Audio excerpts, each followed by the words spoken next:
So,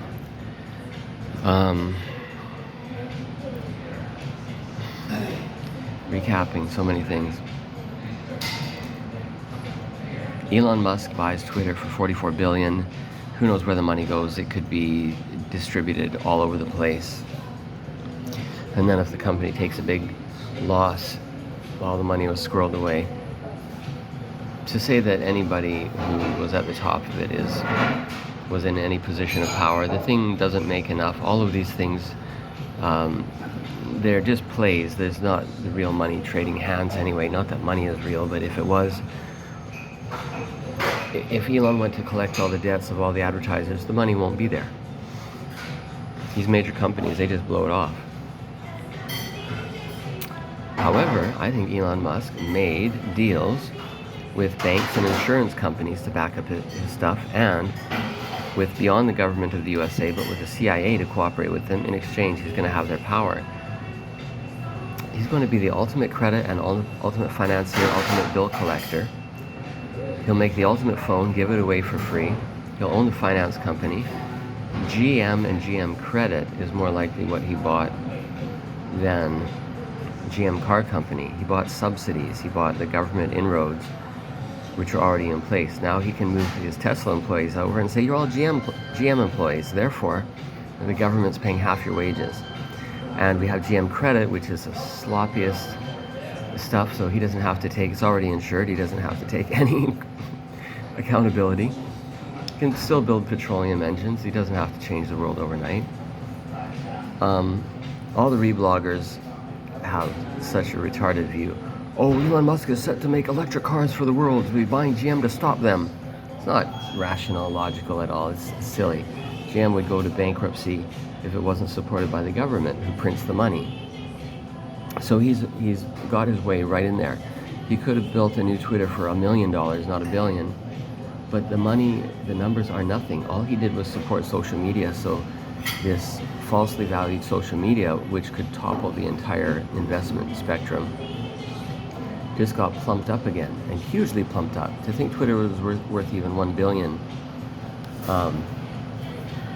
when we've seen how fast any of these social media platforms give way. And you can go back, High Five, MySpace, Facebook, LinkedIn, all of these things, Facebook, Insta, TikTok coming up out of nowhere, and they're not that much better or different. So he's already got outer space. He's in a better relationship. He's in a better relationship with China and Russia than anyone. All the presidents are fake, Trump, Biden, whatever. But he's nice enough to them. He'll call them scams and say, okay, I'll let you do this. Elon Musk has been in charge the whole time. There is too much. It's too easy to fake all this stuff. I recognize now. What is missing in every case? What questions are not being asked?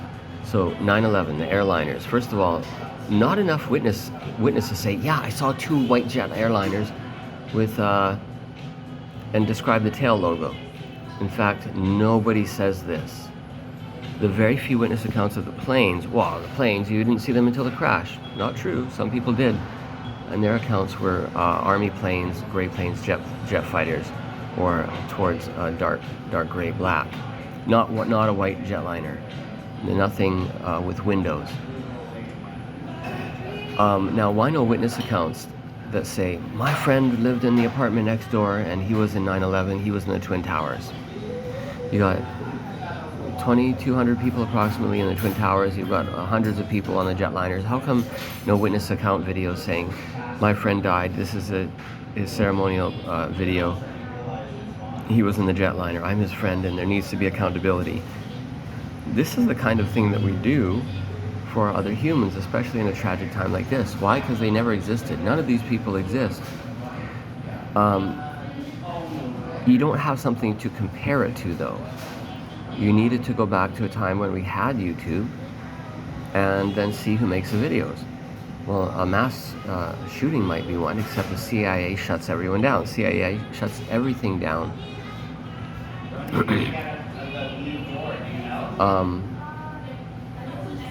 could go on and on. COVID, what was the death rate previous, what would it have been? In previous years, what would the death rate be if there was no COVID now?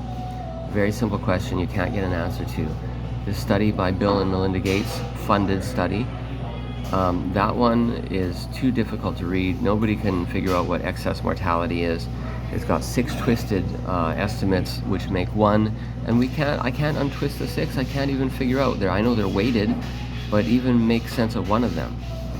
Well, the simplest question I cannot get answered, even if I pay for an answer, and it's this: what's the death rate otherwise? What would it have been if you did a trajectory?